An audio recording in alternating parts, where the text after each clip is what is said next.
साथ रंग साथ निभाते हैं।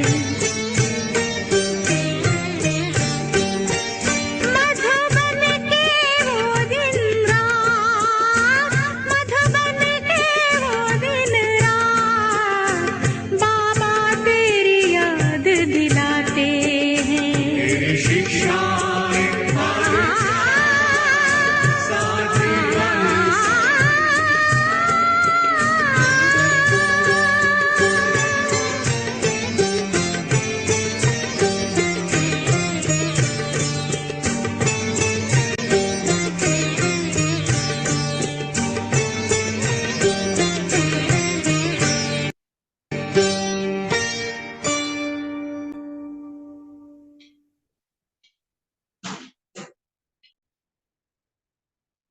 ओम शांति। आज 22 जनवरी 2024 की बाबा की साकार मुरली है। आज बाबा विशेष हम बच्चों को धारणा की बातों पर अंडरलाइन कराते हैं।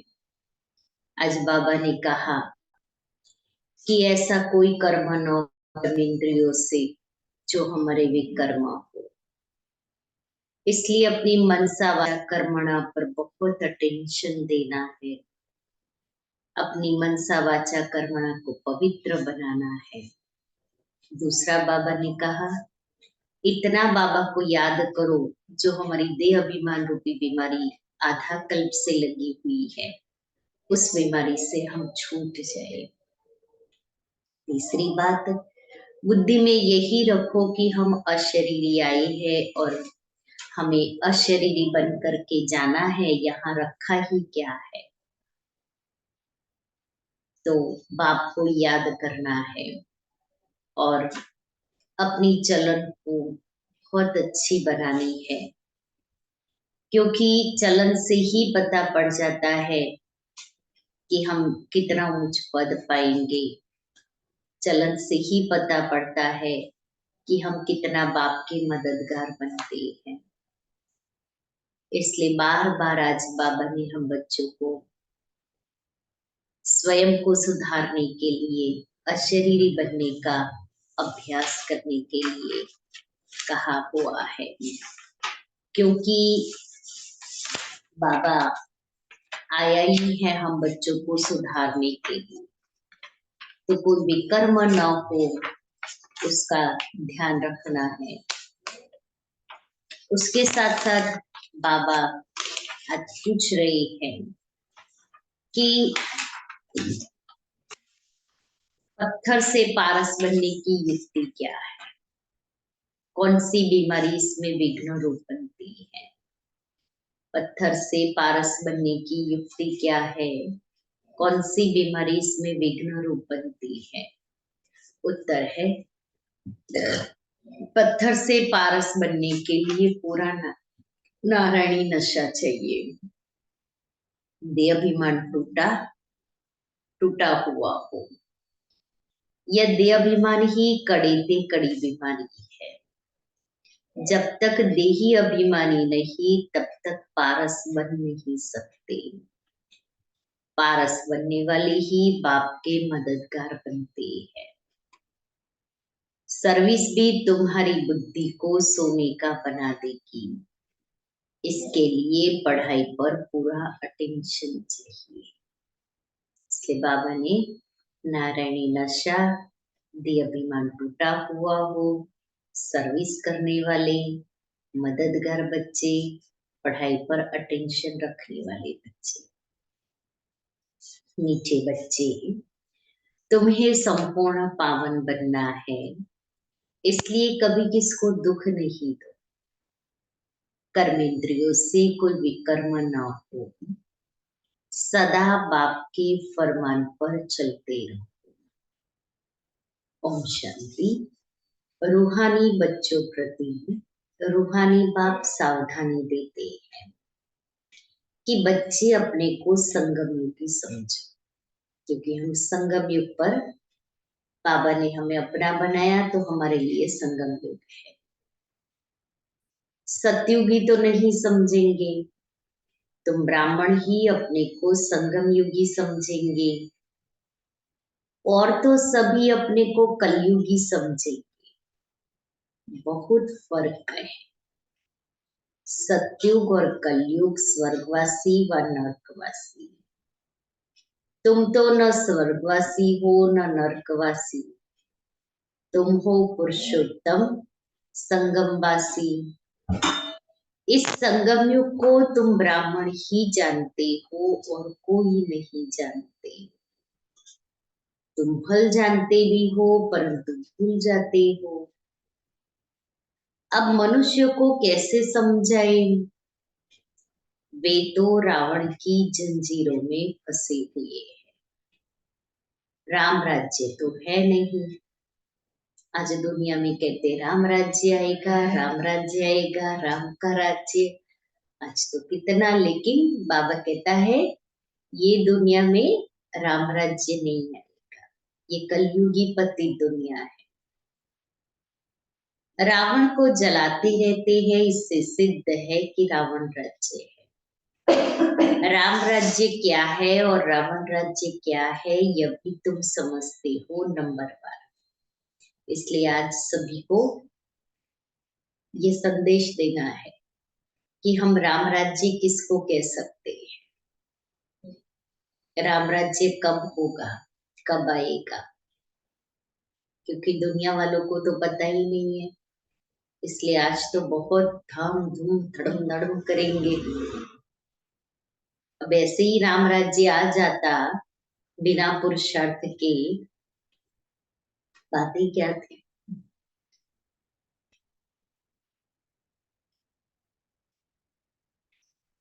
बाप आते हैं संगम युग पर तो यह भेंट भी अभी की जाती है, सतयुग और कलयुग की। कलयुग में रहने वालों को नरकवासी, सतयुग में रहने वालों को स्वर्गवासी कहा जाता है। स्वर्गवासी को पावन, नरकवासी को पतित कहा जाता है। तुम्हारी तो बात ही निराली है। तो तुम इस पुरुषोत्तम संगम युग को जानते हो, तुम समझते हो हम ब्राह्मण हैं। वर्णों वाला चित्र भी बहुत अच्छा है, इस पर भी तुम समझा सकते हो। तुम समझते हो हम ब्राह्मण हैं। वर्णों वाला चित्र भी बहुत अच्छा है, इस पर भी तुम समझा सकते हो। कंट्रास्ट बताना चाहिए। जो मनुष्य अपने को नरकवासी, पतित, कंगाल समझे, लिखना चाहिए अब यह पुरानी कलयुगी दुनिया है, सतयुग स्वर्ग नई दुनिया है। तुम नरकवासी हो या स्वर्गवासी, तुम देवता हो या असुर, ऐसे तो कोई नहीं कहेंगे कि हम स्वर्गवासी हैं। कई ऐसे समझते हैं हम तो स्वर्ग में बैठे हैं। अरे यह तो नर्क है ना, सतयुग है कहाँ? यह रावण राज्य है, तब तो रावण को जलाते हैं। उन्हों के पास भी कितने जवाब होते हैं, सर्वव्यापी पर भी कितनी डिबेट करते हैं। तुम बच्चे तो एकदम क्लियर पूछते हो। अब यह नई दुनिया है या पुरानी दुनिया? लोग समझते सब नया हो रहा है, सब नया हो रहा है, सब टूट फूट के नया हो रहा है। अब इसको नई दुनिया कहेंगे? नई दुनिया माना जहाँ एक भी मनुष्य पतित नहीं, एक भी मनुष्य दुखी नहीं, एक भी मनुष्य को कोई प्रकार की कमी नहीं, हर प्रकार का सुख। अब बताओ इस दुनिया में ऐसा है? उल्टा है उससे, उल्टा है उससे। दुख और अशांति तो भरी पड़ी है। इसलिए बाबा कहता है तुम उनको समझाओ। हिंदी में लिखकर फिर अंग्रेजी गुजराती में ट्रांसलेट करें। तो मनुष्य अपने से पूछे कि हम कहाँ के रहवासी हैं। कोई शरीर छोड़ते हैं तो कहते हैं स्वर्ग पधारा, लेकिन स्वर्ग भी है कहाँ? स्वर्ग भी है कहाँ? अभी तो कलयुग है। जरूर पुनर्जन्म भी यहाँ ही लेंगे ना। स्वर्ग तो सत्युग को कहा जाता है, वहां अभी कैसे जाएंगे? ये सब विचार सागर मंथन करने की बातें है। इसलिए बाबा कहता है विचार सागर मंथन करो।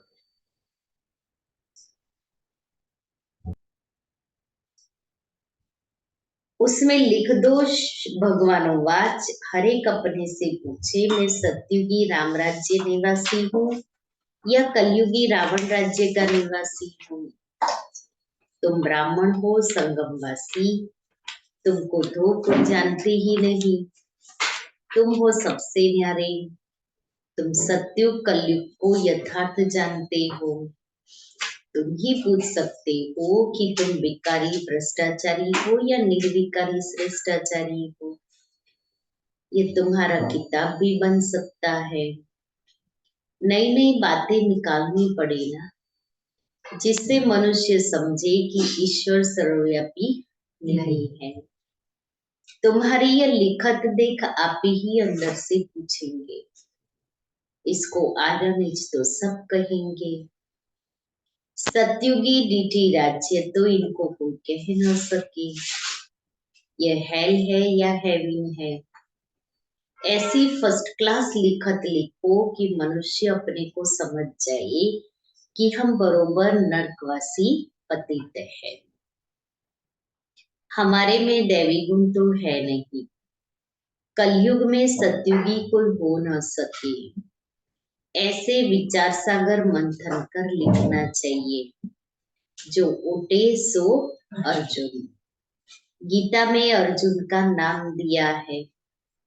बाबा कहते हैं ये जो गीता है उसमें आटे में लून है, माना आटे में नमक जितना सच है। लून और चीनी में कितना फर्क है, वह मीठा व क्या खारा। श्री कृष्ण भगवानों लिखकर गीता ही खारी करती है। सारा गड़बड़ ही वहां है। कृष्ण को भगवान, राम को भगवान, विष्णु को भगवान, गणेश को भी भगवान। कितने सारे दुनिया में भगवान बना दिए हैं। हाँ, और बाबा कहता है भगवान तो एक ही है।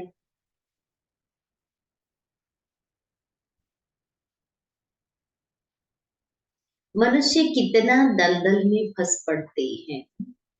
विचारों को ज्ञान के राज का भी पता नहीं। ज्ञान भगवान तुमको ही सुनाते हैं और किसको पता ही नहीं। नॉलेज तो बहुत सहज है, परंतु भगवान पढ़ाते हैं ये भूल जाते हैं।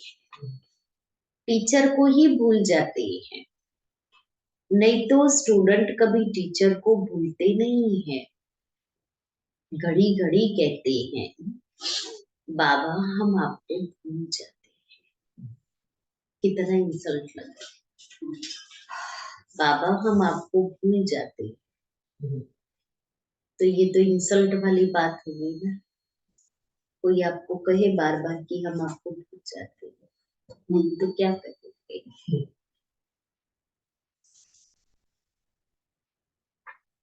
नहीं तो स्टूडेंट कभी टीचर को भूलते नहीं है। घड़ी घड़ी कहते हैं बाबा हम आपको भूल जाते। बाबा कहते माया कम नहीं है, तुम देह अभिमानी बन पड़ते हो, बहुत विकर्मा बन जाते हैं। ऐसा कोई खाली दिन नहीं जो विकर्मा न होते। एक मुख्य विकर्म यह करते हो जो बाप के फरमान को ही भूल जाते हो।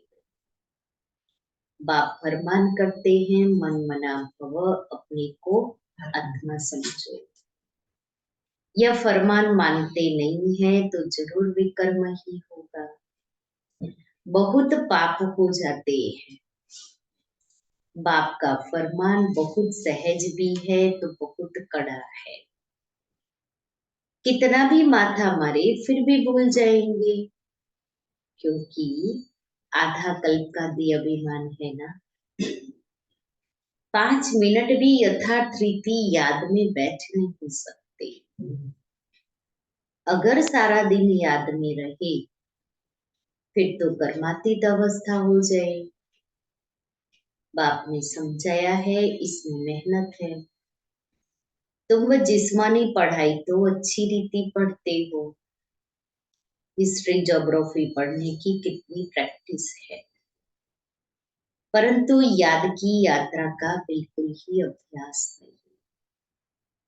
अपने को आत्मा समझ बाप को याद करना यह है नई बात। विवेक कहता है ऐसे बाप को तो अच्छी रीति याद करना चाहिए। थोड़ा टाइम निकाल रोटी टुक्कड़ खाते हैं, वह भी बाबा की याद में। जितना याद में रहेंगे उतना पावन बनेंगे। ऐसे बहुत बच्चे हैं जिनके पास इतने पैसे हैं जो ब्याज मिलता रहे। बाबा कहाँ से एकदम कहाँ चले गए ना, अपने पैसे को ब्याज में लेते हैं। बाप को याद करते रोटी टुक्कड़ खाते रहे बस। क्यों इस झंझट में जाने का, बाबा कहता है। और वो जो ब्याज का पैसा आएगा वो कैसा होगा, क्योंकि सामने वाले व्यक्ति की मजबूरी है, जो आपसे पैसा ले रहा है उसको चाहिए, और अभी फिर उसको रिटर्न तो देना ही देना है। तो कितनी मेहनत कर करके कैसे कैसे पैसे बेचारा इकट्ठा करता है और आपकी किस्त भरता है वो। तो किसी की मजबूरी का पैसा हमारे घर में आए हमें शांति देगा, सुख देगा, खुशी देगा।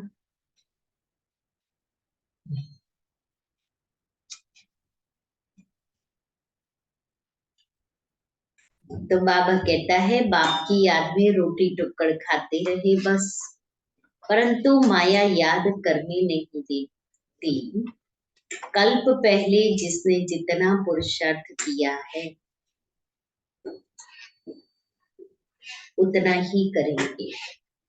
टाइम लगता है, कोई जल्दी दौड़ी लगाकर पहुंच जाए या हो न सके। इसमें तो दो बाप है, बेहद के बाप को अपना शरीर है नहीं। वह इनमें प्रवेश होकर बात करते हैं। तो बाप की श्रीमत पर चलना चाहिए। बाप बच्चों को यह श्रीमत देते हैं कि देह सहित सब धर्म छोड़ अपने को आत्मा समझो। तुम पवित्र आए थे, 84 जन्म लेते लेते तुम्हारी आत्मा पतित बनी है। अब पावन बनने के लिए श्रीमत पर चलो। तब बाप गारंटी करते हैं तुम्हारे पाप कट जाएंगे, तुम्हारी आत्मा कंचन बन जाएगी, फिर वहां देह भी कंचन मिलेगी।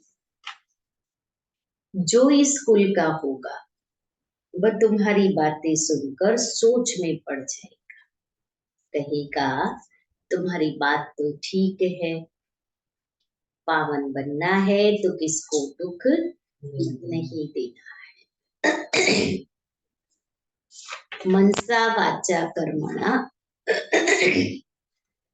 पवित्र बनना है, पावन बनना है तो दुख नहीं देना है। मनसा वाचा कर्मणा पवित्र बनना है। मनसा में तूफान आएंगे, तुम बेहद की बादशाही लेते हो ना। तुम भल सच बताओ व न बताओ, परंतु बाप खुद कहते हैं माया के बहुत विकल्प आएंगे। हम बाबा को नहीं बताए लेकिन बाबा को पता है। बाबा कहता है माया बहुत विकल्प लाती है। परंतु कर्मेंद्रियों से कभी विकर्म नहीं करना। कर्मेंद्रियों से कोई पाप नहीं करना है। हमारी दृष्टि माना हमारे आंखें, हमारा मुख, हमारे कान, हमारे हाथ, हमारे पैर, इस कर्मेंद्रियों से कोई भी विकर्म नहीं करना। इन आंखों से देखने का सुख भी ले लेते हैं कई लोग, तो वो भी तो विकर्म हुआ। मुख से बोल दिया, कानों ने सुन लिया, मुख ने नहीं बोला, कान ने सुन लिया। तो बाबा कहता है हाँ तो सुन तो लेगा ही, वो तो ध्यान नहीं है। सुन तो सुन लेगा, ध्यान नहीं देगा, लेकिन सुना मना बात तो अंदर चली गई ने, तो वो जाए नहीं, ये तो बात बंद नहीं कर सकते हैं। इसलिए वहां रहना ही, वहां खड़े ही नहीं रहना है। हाँ, वहां से निकल जाना है, नहीं तो खड़े रहेंगे तो बात तो जाएगी अंदर कान में। मनन चिंतन तो चले।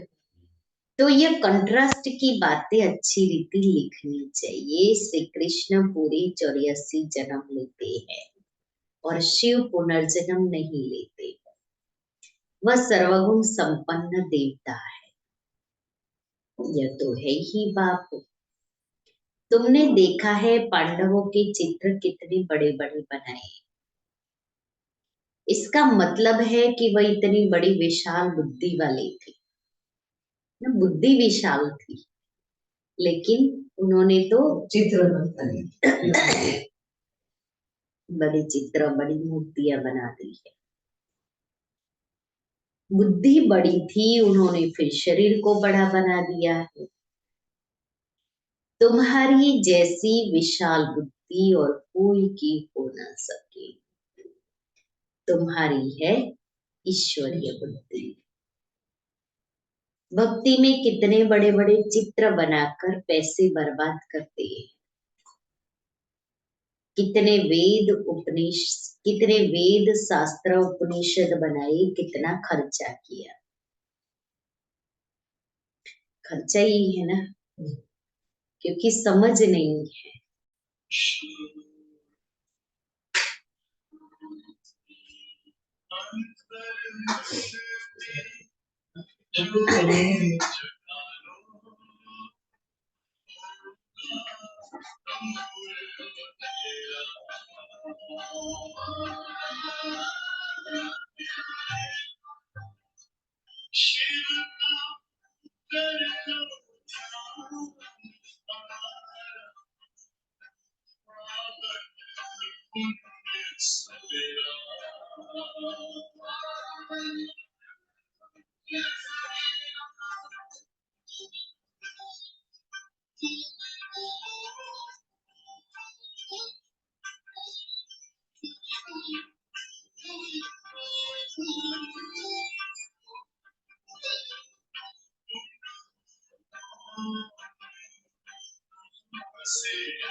सेकंड नंबर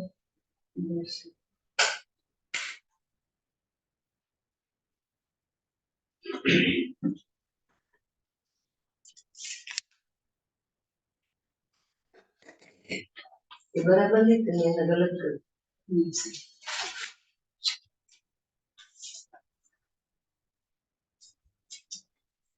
तो बाप कहते हैं तुम कितने पैसे गवाते आए हो, बेहद का बाप उल्हाना देते हैं।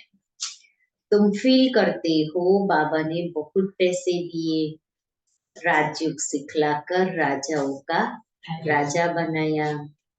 वह जिस्मानी पढ़ाई पढ़कर बैरिस्टर आदि बनते हैं, फिर उससे कमाई होती है। इसलिए कहा जाता है नॉलेज सोर्स ऑफ इनकम है। ये ईश्वरीय पढ़ाई भी सोर्स ऑफ इनकम है, जिससे बेहद की बादशाही मिलती है। भागवत रामायण आदि में कोई नॉलेज नहीं है, एम ऑब्जेक्ट ही कुछ नहीं। बाप जो नॉलेजफुल है वह बैठ तुम बच्चों को समझाते हैं। यह है बिल्कुल नई पढ़ाई, वह भी कौन पढ़ाता है? भगवान नई दुनिया का मालिक बनाने के लिए पढ़ाते हैं। इन लक्ष्मी नारायण ने यह पढ़ाई से उच्च पद पाया है। कहाँ राजाई कहाँ प्रजा, कोई की तकदीर खुल जाए तो बेड़ा पार है। स्टूडेंट समझ सकते हैं कि हम पढ़ते हैं और फिर पढ़ा सकते हैं व नहीं। पढ़ाई पर पूरा अटेंशन रखना चाहिए।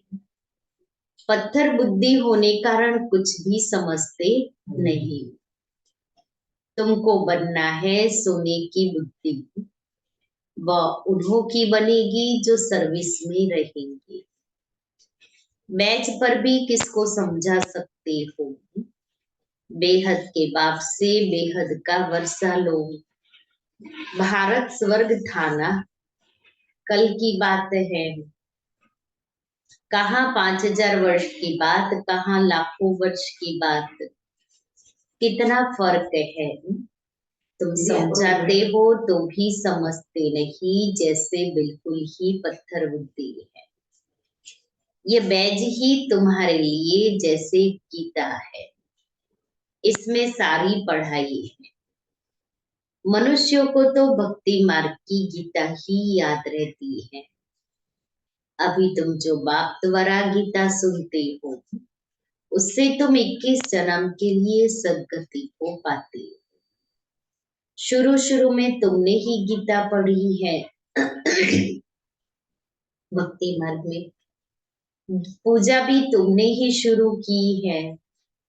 अब पुरुषार्थ कर गरीबों को भक्ति मार्ग की जंजीरों से छुड़ाना है।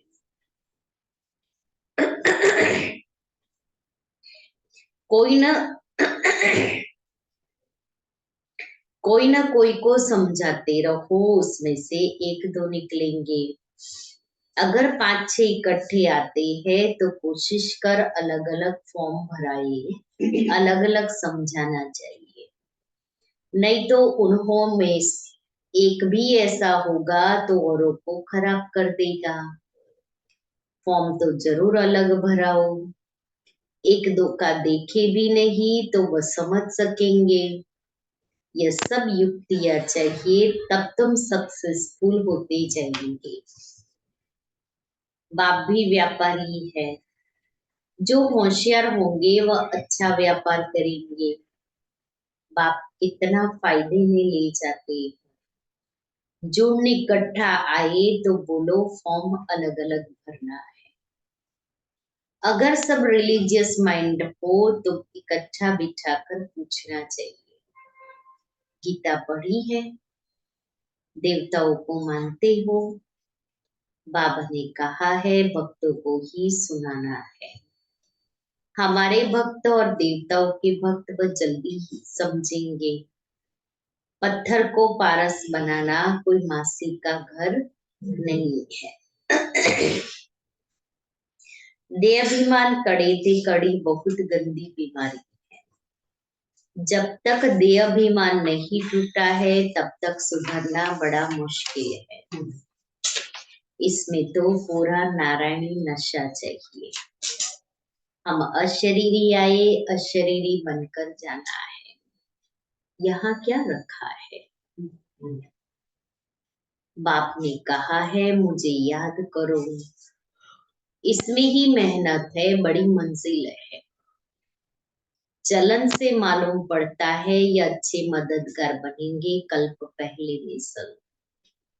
अच्छा, मीठे मीठे सिके थे बच्चों प्रति माता पिता बाप दादा का याद प्यार और रूहानी बाप की रूहानी बच्चों को नमस्ते। हम रूहानी बच्चों की रूहानी बाप दादा को याद प्यार को नमस्ते। धारणा के लिए मुख्य सार पहला, मनसा वाचा कर्मणा पवित्र रहना है।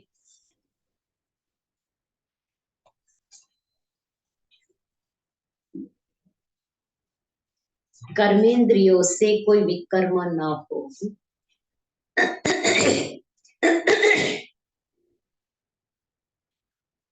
इसकी संभाल करनी है।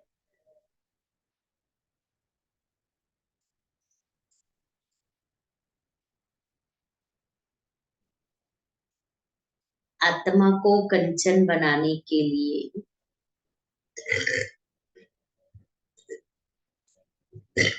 याद में जरूर रहना है।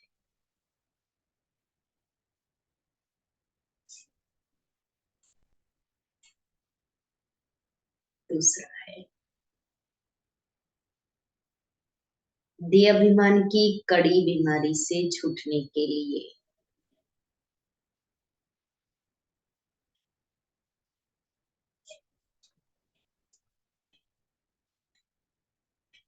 नारायणी नशे में रहना है।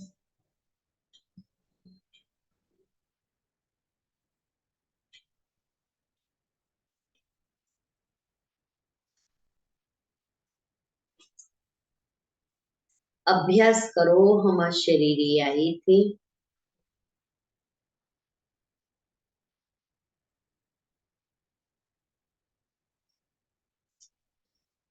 अब अशरीरी बनकर वापस जाना है।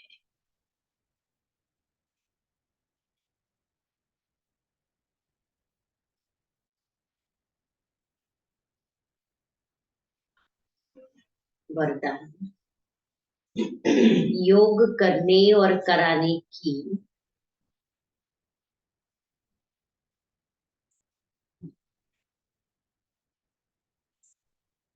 योग्यता के साथ साथ प्रयोगी आत्मा भव। बाप दादा ने देखा बच्चे योग करने और कराने दोनों में होशियार है, तो जैसे योग करने कराने में योग्य हो ऐसे प्रयोग करने में योग्य बनो और बनाओ। अभी प्रयोगी जीवन की आवश्यकता है। सबसे पहले चेक करो कि अपने संस्कार परिवर्तन में कहाँ तक प्रयोगी बने हैं, क्योंकि श्रेष्ठ संस्कार ही श्रेष्ठ संसार की रचना की नींव है। अगर नींव मजबूत है तो अन्य सब बातें स्वतः मजबूत हुई पड़ी है। श्लोगन, अनुभवी आत्माएं कभी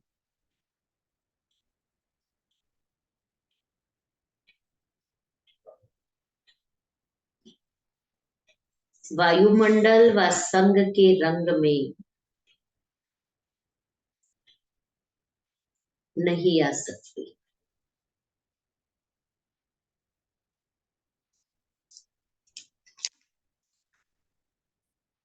मैं विघ्नहर्ता हूँ।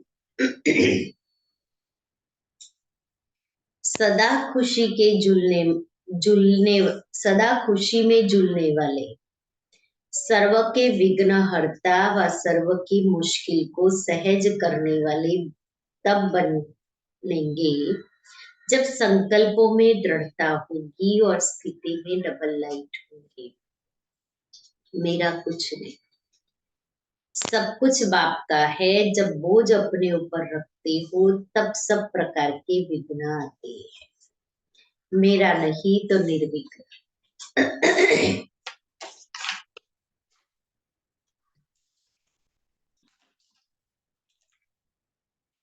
ब्रह्मा बाप की विशेषता एकांत प्रिय और अंतर्मुख। तो आज सारे दिन में मौन और तपस्या, 2 घंटे की योग तपस्या। कल इंटरनेशनल योग था।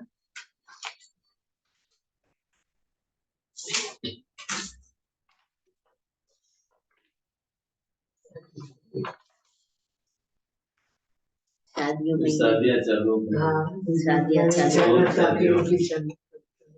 तो शाम को ही होता है। दादी प्रकाश मणि जी के अमृत वचन है, अनेक प्रकार के विघ्नों से पार होने की युक्तियां। हम सभी अलौकिक बाप के बच्चे दुनिया से निराले हैं। पारलौकिक और अलौकिक बाप दादा हमें यही पाठ पढ़ाते हैं। तुम भाई भाई व भाई बहन तो खुद को यह समझते हो कि दुनिया से हम अलौकिक हैं। तो खुद को यह समझते हो कि हम दुनिया से अलौकिक हैं। खुद का नशा हमें क्या रहता, लौकिक है या अलौकिक है, दुनिया से निराले है। जब हम निराले हैं तो कोई से कोई प्रीत है,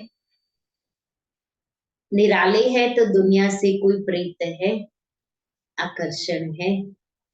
दुनिया में कोई भी बच्चा नहीं जो सोचे मैं बहुत बड़ी अथॉरिटी का बच्चा हूँ। हम तो वर्ल्ड ऑलमाइटी अथॉरिटी के बच्चे हैं। बाबा ने हमें बहुत बड़ी अथॉरिटी दी। कोई कोई कहते हैं हमारे जीवन में यह विघ्न आते हैं। मैं कहती अब दुनिया है ही विघ्नों की। दुनिया माना ही कदम कदम में विघ्न।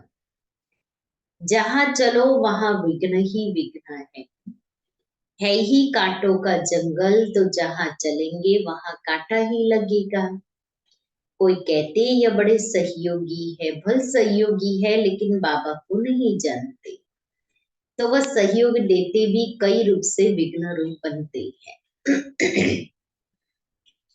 चाहे कोई ज्ञान के खिलाफ बोलेगा, कोई कहेगा मैं तुम्हारे उद्देश्य को नहीं मानता, तुम्हारे भाई बहन के नाते को नहीं मानता, तुम्हारी नीति को नहीं मानता। न मानना ही माना हमारे लिए कोई न कोई विघ्न है। चाहे अपने माँ बाप हो, चाहे दोस्त हो, चाहे व्यवहार में कोई हो, सब विघ्न रूप बन जाते हैं। कहेंगे अगर तुम ज्ञान में चलोगे तो नौकरी नहीं देंगे। तो विघ्न अनेक है।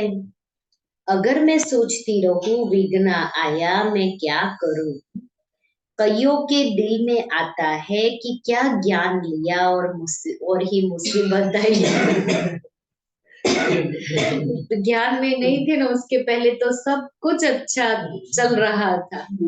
अब ज्ञान में आए ना तब से मुसीबत के ऊपर मुसीबत आती है। पता चल रहा है। हाँ हम युद्ध के मैदान में आए दोनों माइंड में दोनों चीज क्लियर हो रही है। और हम युद्ध के मैदान में आए। तब तक हम मैदान में थोड़ी नहीं खड़े थे जो दुश्मन हमारे पर अटैक करे। जो हम बाबा के बने तभी तो हम मैदान में आए लड़ने के लिए। दुश्मनी दोस्त नहीं, जो रास्ते चलते थे वो जैसा था वैसे चलते थे। अब सच के रास्ते अच्छे सब समझते हैं ये सब सच ही है हम जो कर रहे हैं। अभी तो पता पड़ा ना कि सच क्या है। तो ज्ञान शांति के लिए लिया, लेकिन और ही टक्करें खानी पड़ती है। सांस ही नहीं लेने देते। अब इसका जवाब क्या है? मैं कहती विघ्न आना, दादी कहती विघ्न आना इस संसार का नियम है। बताइए। विघ्नों को विनाश करना मुझ असंसारी का नियम है। विघ्नों को विनाश करना, विघ्न आना संसार का नियम है। विघ्नों को विनाश करना मुझ असंसारी का नियम है। संसार के नियम को खुद का नियम नहीं समझो। संसार का नियम है विघ्न आना, तो बाबा कहता वो नियम मेरे लिए नहीं है।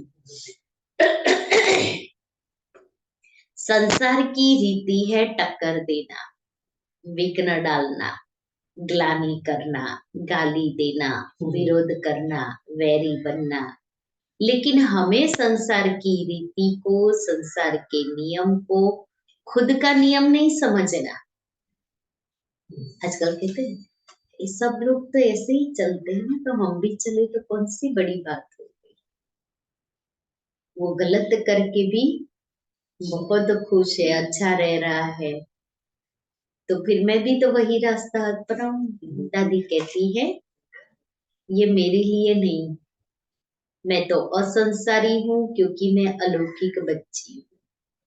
वह संसार से निराला है। ब्राह्मण कुल में भी कोई कोई एक दो के लिए विघ्न रूप बन पड़ते हैं। अगर आज मेरी कोई महिमा करते तो कल गाली भी दे सकते। आगे बढ़ता देखेंगे तो ईर्ष्या करेंगे, आगे नहीं बढ़ेंगे तो ग्लानि करेंगे। कहेंगे यह तो है ही जैसे बुद्धू। हंसूंगी तो कहेंगे चंचल है, चुप रहूंगी तो कहेंगे बुद्धू है। अगर सेंटर पर काम करूंगी तो कहेंगे सारा दिन सेंटर ही याद आता, घर बार कुछ नहीं। अगर नहीं करूंगी तो कहेंगे यज्ञ से ही थोड़ी ही है। अगर अपना तन मन धन सफल करेंगे तो कहेंगे कुछ तो फ्यूचर का भी सोचना चाहिए। अगर नहीं करेंगे तो कहेंगे मनहूस है। अगर ज्ञान के नशे में सब कुछ भूले हुए होंगे तो कहेंगे इतना नशा थोड़ी होना चाहिए। अगर नशा नहीं तो कहेंगे इसको तो बाबा पर निश्चय ही नहीं। दोनों सही, कितना अच्छा बताया। दोनों तरफ मुश्किल ही मुश्किल है। हाँ। सिंधी में कहावत है चक्की का पूर नीचे का उठाओ तो भी भारी, ऊपर का उठाओ तो भी भारी। नहीं उठाएंगे तो पिस जाएंगे। अगर सिंपल रहते तो कहेंगे ये सन्यासी बन गया। अगर ठीक ठाक रहो तो कहेंगे इसे वैराग्य ही नहीं आया। कितना अच्छा बताया। आखिर क्या करूं? अगर नहीं करते तो कोई पूछता नहीं, अगर सीरियस रहते तो आखिर क्या करूं? कभी बाबा भी मुरली में कहता क्या नौकरी टोकरी करनी है। अगर नहीं करते तो कोई पूछता नहीं। अगर सीरियस रहते तो कहेंगे यह तो बहुत सीरियस है। अगर हल्के होकर रहते तो कहेंगे मर्यादा सीखो। अगर बहन की मानता हूं तो कहेंगे यह तो इनकी ही मानता है। अगर नहीं मानता तो कहेंगे यह तो मनमौजी है। यह मानने वाला थोड़ी है। ऐसे अनेक प्रकार की बातें डेली दिनचर्या में आती है। मैं उसमें क्या करूं? अगर इस बहन की सुनता तो दूसरी को ऐतराज होता, बड़ी की सुनता तो छोटी नाराज, छोटी की सुनता तो बड़ी डांटती। आखिर भी मैं क्या करूं? ये सभी के सवाल है जो सदा से ही चले आते हैं। जीवन भी एक नैया है, इसको चलाना होशियार मांझी का काम है। इसके लिए पहली बात हमेशा समझो। क्या समझो?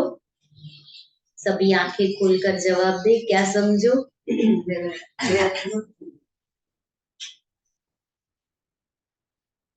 जितना रुस्तम बनेंगे उतना रावण रुस्तम बनेगा।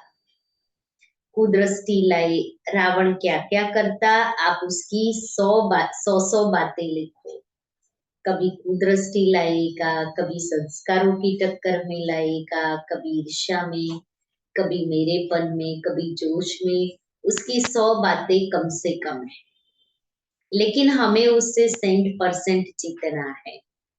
अब यहाँ चाहिए हमारी बारीक बुद्धि, अपनी सूक्ष्म से सूक्ष्म बुद्धि। उसके लिए हमारे सामने है श्रीमत। बाबा श्रीमत के जितने भी इशारे देता है वह सब हमारे सामने क्लियर आईने में होने चाहिए। उसी पर अपने को चलाओ। हमें बाबा कहता तुम्हें पावन बनना है, माना सतो प्रधान बनना है, तो पहले पहले अपने को देखो, हम बिल्कुल ही तमो थे। हमें सतो में आना है। मैं सत्व गुण में कहां तक दृढ़ होती जा रही, अपनी सत बुद्धि से, अपनी शीतलता की शक्ति से, सत श्रीमत से, बुद्धि साफ होने से अपनी हम उनको राइट वे में सामना कर सकते हैं।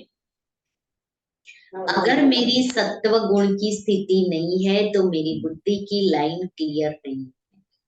सत बुद्धि हो, श्रीमत के अनुकूल हो, आप वहां पर खड़े होकर फिर अपना जो कुछ विघ्न आवे उसके सत असत की तुलना करके फिर जज करो।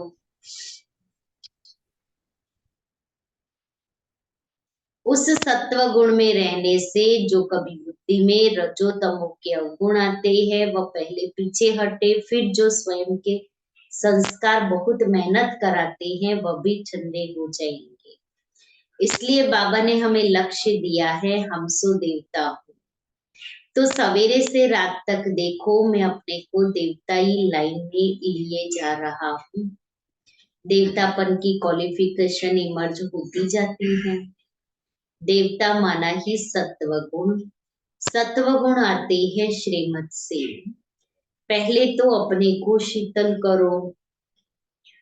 सत्व गुण आते, शीतल बनने से आवेश जोश के संस्कार शीतल हो जाएंगे।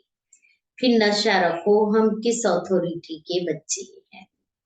जब यह नशा है तो बुद्धि सदैव ऊपर में रहती है, दूसरी बातों में नहीं जाती। चाहे कोई भी सामने आए, हमारी बुद्धि दे दे के व्यवहार तरफ नहीं जाती।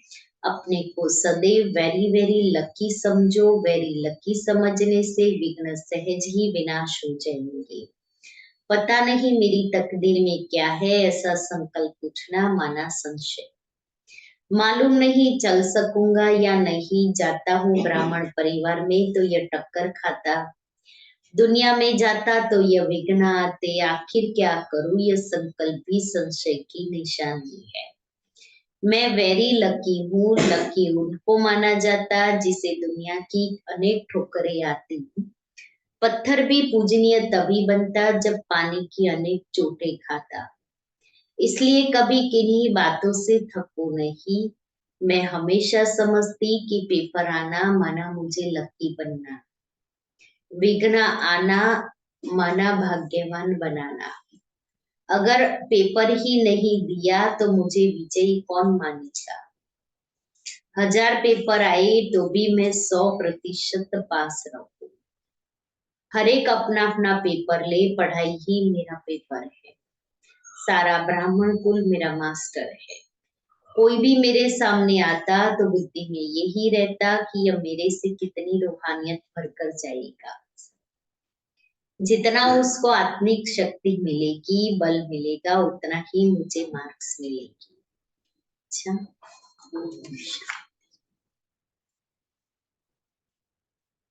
कैसे रहना है दादी ने बता दिया। गर्भग्रस्त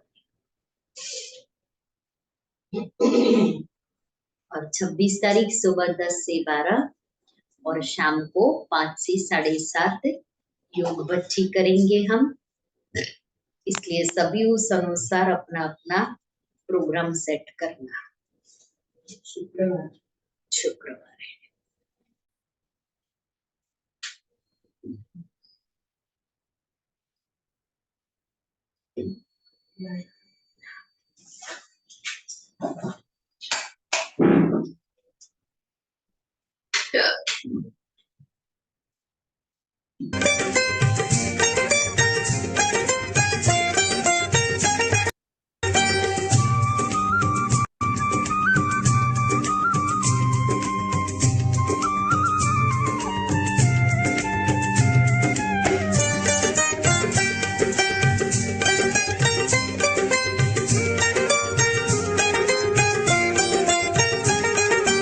ऊंचे पहाड़ पे मधुबन है, मधुबन में बाबा का आसन है, मधुबन में बाबा का आसन है। बाबा सबसे निराले सबको प्यार करने वाले, बाबा सबसे निराले सबको प्यार करने वाले, सबके दिलों पे उनका शासन है। मधुबन में बाबा का आसन है। ऊंचे ऊंचे पहाड़ पे मधुबन है, मधुबन में बाबा का आसन है।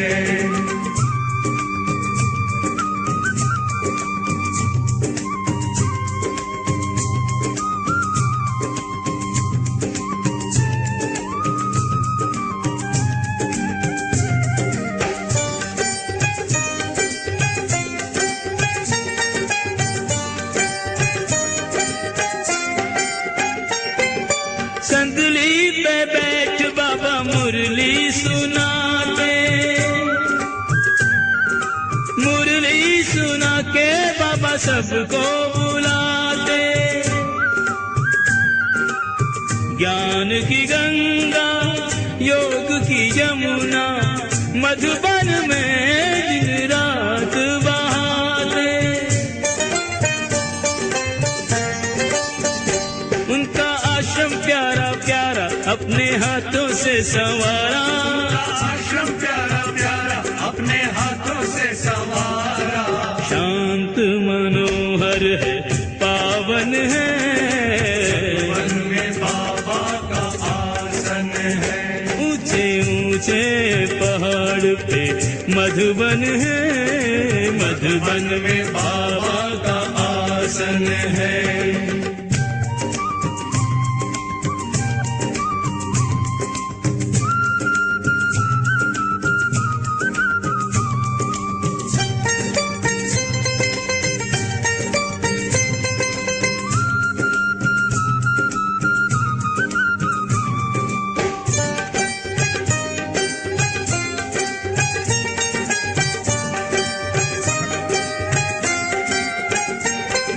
बाबा की बगिया के फूल और कलियां,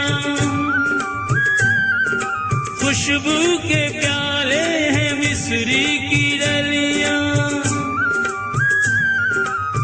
आ जाए एक बार यहाँ जो ना भाए उसे माया की गलियां। बाबा बच्चों को समझाते सब पे नेह रहो बरसाते, बाबा बच्चों को समझाते सब पे नेह रहो बरसाते। सबके लिए ये घर आंगन है, मधुबन में बाबा का आसन है। ऊंचे ऊंचे पहाड़ पे मधुबन है, मधुबन में बाबा का आसन है।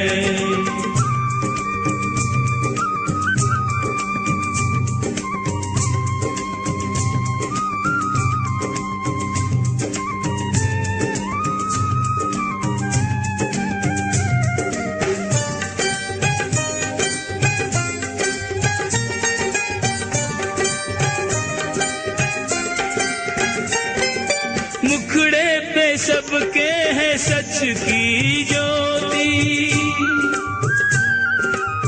ज्योति ये मंद कभी ना होती। सब है यहाँ पे अमन के फरिश्ते, मन की सीपी में ज्ञान के मोती। चारों ओर सफेदी झलके जैसे चांदनी सी झलके, चारों ओर सफेदी झलके जैसे चांदनी सी झलके। उज्ज्वल है तन निर्मल मन है, मधुबन में बाबा का आसन है, मधुबन में बाबा का आसन है। ओ बाबा सबसे निराले सबको प्यार करने वाले, बाबा सबसे निराले सबको प्यार करने वाले, सबके दिलों पे उनका शासन है। मधुबन में बाबा का आसन है। ऊंचे पहाड़ पे मधुबन है। मधुबन में बाबा का आसन है। मधुबन में बाबा का आसन है। मधुबन में बाबा का आसन है।